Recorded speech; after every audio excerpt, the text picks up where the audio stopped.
சம்பந்தமா எலெக்ஷன்ல காய்ச்சிருக்கு, டிசிசி மீட்டிங்ல காய்ச்சிருக்கு. கௌரவ அமைச்சர் சொல்லியிருக்கிறார், அடுத்த டிசிசி மீட்டிங்ல வேலையில்லா பட்டதாரிகள் 3000 பேர் இருக்கிறீங்க நினைக்கிறேன். 3000 பேர் சம்பந்தமான அதுல உங்களை உள்வாங்கிறதுக்கும் மற்றது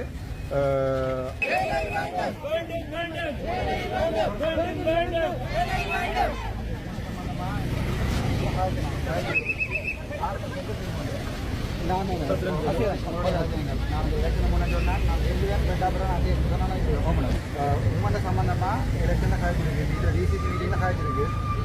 கௌரவ அமைச்சர் சொல்லியிருக்கிறார், அடுத்த டிசிசி மீட்டிங்ல வேலையில்லா பட்டதாரிகள் 3000 பேர் இருக்கிறீங்க நினைக்கிறேன். 3000 பேர் சம்பந்தமான இப்போ நாங்கள் அடுத்த 2025ஆம் ஆண்டுக்கு ஒரு ப்ரொஜெக்ட் ஒன்று எழுதுவோம் தானே, அதில் உங்களை உள்வாங்கிறதுக்கும் மற்றது அதில் எழுதப்படுற ப்ரொஜெக்டுகள் எல்லாத்துக்குமே உங்கள் சார்பாக எழுதுறதுக்கும் நான் அதை முன்மொழிஞ்சிருக்கிறேன். எங்களுடைய கௌரவ அமைச்சர் வந்து ஓமன் சொல்லியிருக்காரு. நீங்கள் உங்களோட தலைவரும் செக்ரட்டரியும் ஒரு நாளைக்கு என்னோட வந்து கதையுங்கோ, உங்களோட பிரச்சனையை நாங்கள் பாராளுமன்றத்தில் கேட்போம். இங்கே ஆட்சி பிரியோசனம் இல்லை தானே, டிசிசி மீட்டிங்கில் கதைக்கிறதால உங்களுக்கு வேலை தரப்போகிறது இல்லை. எந்த ஒரு அரசாங்கமாக இருந்தாலும் உங்களுக்கு வேலை தரப்போகிறது இல்லை. ஆனால் அனொரு அரசாங்கம் இப்போ எடுத்த வீச்சுக்கு படாரம் உங்களுக்கு வேலை தரப்போகிறதும் இல்லை. அப்போ நாங்கள் வேறு ஏதாவது ப்ரொஜெக்டுகளை தொடங்கி 3000 பேருக்கு மேலே வேலை கொடுக்குறத பற்றி யோசிப்போம். நெடுகனுடைய அரசாங்கம் உங்களுக்கு வேலை தரணும் பார்த்தீங்கன்னா ஒன்றும் வேலை தராது. அப்படி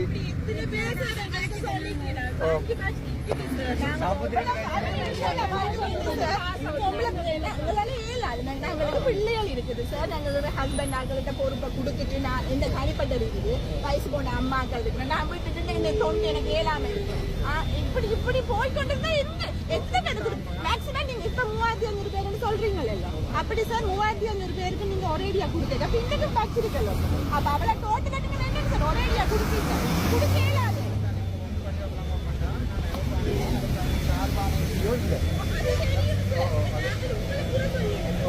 நான் பாக்குறேன் என்னடா, இல்ல இல்ல அது உங்கள் சார்பா கதைக்க வேண்டிய அரசாங்க எம்பி தானே. நான் உங்களுக்கு ஒரு ஆளுக்கு யாருக்கு தெரியா வடிவா கிளியரா சொல்லியிருந்தேன்.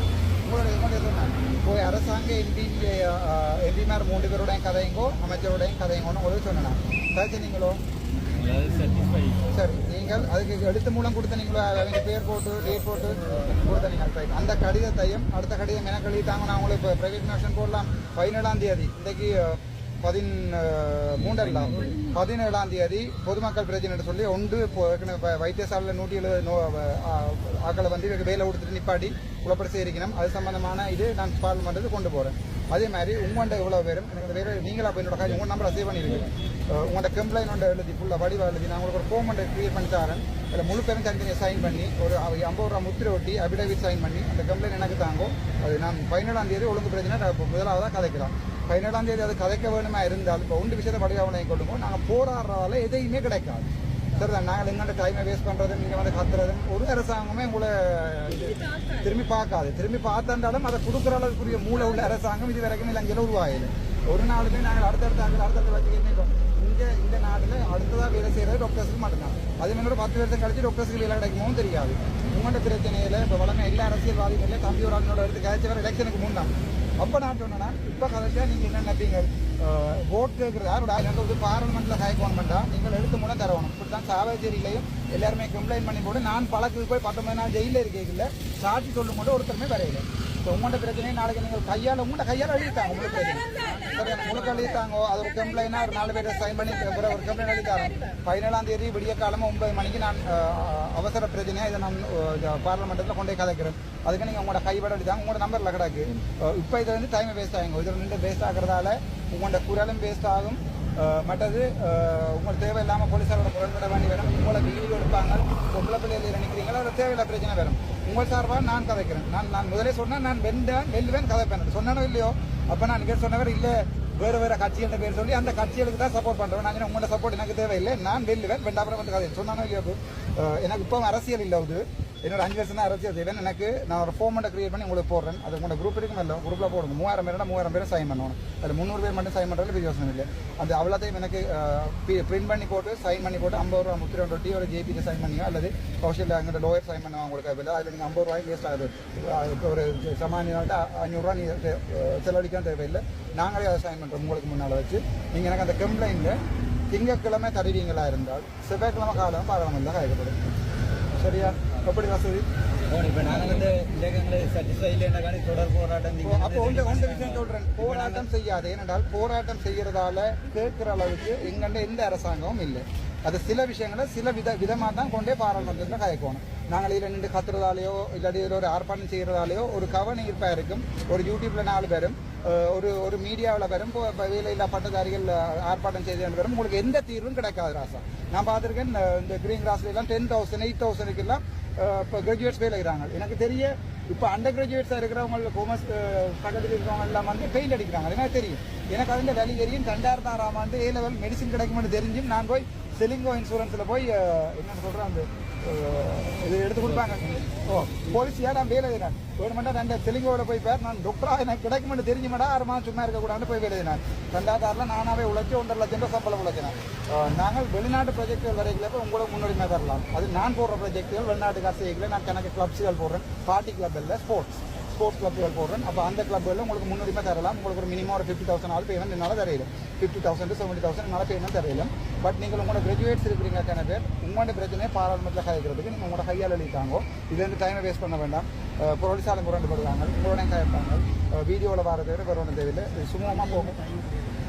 எனக்கு திங்கட்கிழமை அப்போ என்னென்றால் நான் திங்கட்கிழமை காலமே திருப்பி வருவேன். செவ்வாய்க்கிழமை காலமே நான் பார்லிமெண்ட்டில் போகணும். நான் தான் டிரைவர், நான் தான் கட்சி தலைவர், நான் தான் செயலாளர், எல்லாமே நான் தான். சரிதான்? எந்த தொண்டரும் நான் தான் செயலாளர் இல்லை நான் தான். இந்த கட்சிக்கு எல்லாமே நான் தான். பாராளுமன்றத்தில் 12 தலைவர்கள் உறுப்பு இருக்கிற இடத்துல நான் தான் இருக்கிறேன். நான் தொண்டரன் நான் தான். ஆகவே எனக்கு இந்த கட்சி இல்லை. அப்போ இது வந்து நான் கட்சியை ஆரம்பித்து செய்ய வேண்டிய அரசியல் இல்லை. சனத்துக்காண்டி அந்த படிச்சு தான் நான் பாராளுமன்றேன். இப்போ நான் உங்களுக்கு சொல்கிறேன், இந்த விஷயத்தில் பாராளுமன்ற கட்சி அது சம்பந்தமான வேலைவாய்ப்பு அமைச்சர்கிட்ட கொண்டு ஒழுங்கு பிரச்சனையாக போட்டு இது ஸ்பெஷல் அட்ஜெட்மெண்ட் சொல்கிறது, அது பப்ளிக் இம்பார்ட்டன்ஸ் ஸ்பெஷல் அட்ஜெட்மெண்ட் சொல்கிறது. அது திங்கட்கிழமை நான் செவ்வாய்க்கிழமை நான் ஏற்கனவே போடுறேன். இந்த 170 இந்த இதற்காண்டி யாருக்காண்டி எங்களோட நோயாளர்களுக்காண்டி நோயாளர் பராமரிப்பு அந்த தொண்டர் உத்தியோகர்களுக்காண்டி போடுறேன். ஸோ அதோட செடி இதையும் போடுறேன். 2 விஷயத்தையும் போடுறேன். நீங்கள் வந்து சைன் பண்ணி டாக்குமெண்ட் பண்ணிங்கன்னா காணும். உங்களோட குரூப்பில் போடுவோம். உங்கள் நம்பரில் அடக்கு உங்களுக்கு நான் இப்போ எனக்கு கிரியேட் பண்ணல போட்டு இந்த 20 நான் ஒரு PDF அனுப்புகிறேன். பிரிண்ட் பண்ணி போட்டு அதில் எல்லாம் போட்டு இதான் நீங்கள் எப்போ கிராஜுவேட் பண்ணீங்க, இந்த யூனிவர்சிட்டி ஃபுல் டீட்டெயில் ஒன்றும் இருக்கும். இந்த யூனிவர்சிட்டி எப்போ கிராஜுவேட் பண்ணீங்க, உங்களோட ஃபேமிலி இருக்கா, இத்தனை பேர் உங்களை தங்கி இருக்கணும், ஃபுல் டீட்டெயிலும் இருக்கணும். அவ்வளோத்தையும் போட்டு எனக்கு தாங்கும். நாங்கள் அதை அனலைஸ் பண்ணி போட்டு அதுக்கு பிறகு இந்த அடியாட்கள் இந்த அரசியல்வாதிகள் இந்த அடியாட்களுக்கு வளமை அவையில் கொடுக்குறது இந்த ஜால் கனவு பால் அதெல்லாம் இந்த டிசிசி மேட்டில் காய்ச்சிருக்காரு. அப்படி செய்யலாது. அடுத்த முறை ஒரு கனவும் பாலாது. அடுத்த முறை நீங்கள் ப்ரொஜெக்ட் எழுதுறாலும் எங்களுக்கு காட்டி கொடுத்தா ஓமெண்ட் சொல்லியிருக்கணும். எல்லாரும் ஏற்கனவே நடந்த ப்ரொஜெக்ட் சம்பந்தமாக கணக்கு விஷயம் தண்டை அடிபட்டு எடுத்துருக்கேன். இன்னும் இவங்களுக்கு முக்கியமான ஆக்களை விடையில வெளியில் வேறு தெரியாது. நான் உங்களோட விஷயம் பாராளுமன்றத்தில் பயனடைந்தே காய்க்கும். அதான் இப்போ எங்களுக்கு வந்து இது வரைக்கும் ஒரு தான் கதைக்கலைன்றக்காக தான் நாங்கள் இப்படி ஒரு ஆனால் நீ எப்படி எனக்கு போட் போட்டுருக்க மாட்டேன். எனக்கு 100 தான் தெரியும். எனக்கு அது பிரச்சனையே இல்லை. எனக்கு இல்லை எனக்கு போட் போட்ட முழுக்க வேலையில சரிதானே. ஆனால் நான் உங்களோட விஷயத்தை எனக்கு தெரியும். ஒரு இன்கம் இல்லாமல் இருக்கிற வேலை எனக்கு தெரியும். ஏன்னா நான் கூட கிட்டத்தட்ட 10 வருஷம் மெடிசன் படிச்சிருக்கேன். அரசாங்கம் பல விட்டதால 2 வருஷம் வழக்கு போட்டு டென்டல்ல இருந்து மெடிசன் வந்து அப்படிலாம் கஷ்டப்பட்டிருக்கேன். அதோட நானும் மாங்காய் கொண்டே அடிச்சு கொண்டே ஸ்கூலில் கொண்டே பாக் பண்ணிட்டு திருப்பி வந்தால் தான் நான் வந்து நேரப்படியே பராக்கியது. சரிதான். எனக்கு உங்களோட வழி தெரியும். எழுதித்தாங்க நான் பாராளுமன்றத்தில் பிரைவேட்ல எங்களுக்கு வேலை கிடைக்காது. எக்ஸ்பீரியன்ஸ் சொல்லி எங்களை மாட்டப்படுறாங்க. ஏன்னா நான் யூனிவர்சிட்டி முடிச்சுட்டு வந்து எக்ஸ்பீரியன்ஸ் இருக்காது. சரி, இன்னொரு வழியால சொன்னாங்க நீங்க சுயதொழில் முன்ன கொண்டு வாங்க. டிகிரி சர்டிஃபிகேட்டை வச்சு நான் டாக்டராக இருந்தோட இந்த மாத வருமானம் நான் அதை சொல்ல விரும்பல. சாதாரண ஒரு பெரிய சர்ஜன் மாத வருமானம் நான் எடுத்து கொண்டு வந்தேன். நான் வீட்டில் தான் இருந்தேன். அப்படியான கணக்கு திட்டங்கள் இருக்கு. உங்களுக்கு அது தெரியுமோ தெரியாது. இதில் சில பேர் eBay, Etsy, Paypal எல்லாம் கொஞ்சம் யாராவது தெரியுமா உங்களுக்கு? ரைட், உங்களுக்கு அது தெரியாது. என்னடா இப்போ நாங்கள் பேக்வேர்ட் அனுக்கிறோம். தெட்டில் இருக்கிற வேறு சாதாரணமான படிகள் எல்லாம் 4-5 லட்சம் உழைக்கிறாங்க. அது வந்து Etsy, eBay எல்லாம் இருக்கு. தெரியுமா உங்களுக்கு? Etsy தெரியுமா? Etsy ஒரு ஹேண்ட்மேட் ஒர்க் பண்ணுறேன். ரைட், நான் அதுக்குரிய ப்ரொஜெக்ட் வச்சிருக்கிறேன். நான் நான் முக்கன்ல தானே சினிமா போய் உங்களை சொல்கிறதுக்கு அதுக்குரிய ப்ரொஜெக்டுகள் செய்கிறேன். அதில் நீங்கள் வாங்குவோம். நீங்கள் செய்யக்கூடிய எல்லாத்தையுமே செய்வேன். நாங்கள் வெளிநாடு இருக்கிற கனவோட கழிச்சிருக்கணும். இங்கேருந்து எக்ஸ்போர்ட் பண்ணுறதுக்குரிய சொந்தமாக ஒரு வீட்டு தொழில் ஸ்ரீலங்காவில் வாழ்கிறேன்டால் சொந்த தொழிலும் வீட்டு தொழிலாக வாழலாம். நமக்கு இந்த டாக்டர் சம்பளம் வந்து 1,54,000 லோன் கட்டுற வந்து 1,30,000 காருக்கு மிச்சம் 20,000 வாழையிலுமா இல்லை. ஆனால் நான் அதை விட எக்ஸ்ட்ரா 10 லட்சம் வருமானம் வரக்கூடிய ஒரு தொழிலோட நான் எனக்கு ஒருத்தருக்கு தெரியாமல் நான் வச்சிருந்தேன். ஸோ அதை நான் அதை பார்த்து கொடுக்குறேன். அதை நான் உங்களுக்கு எல்லாருமே காரன் அது சம்பந்தமாக ப்ரொஜெக்ட் அடிக்கிறேன். இல்லாட்டி அடுத்த அரசியல் அதை அப்படி ஓடிப்போய் அதை செய்திருவா. நான் அதை சொல்லலாது என்ன செய்ய போகிறோன்னு சொல்லலாது. அதில் நான் உங்களை உள்வாங்குறேன், உங்களோட பிரச்சனையை பாராளுமன்றத்தில் கதைக்கிறேன், அதுக்குரிய தீர்வு காரம் வரைக்கும் திரும்ப திரும்ப கதைக்கிறேன். சரி, நான் வேறு என்ன பண்ண எங்களை பெர்மிட்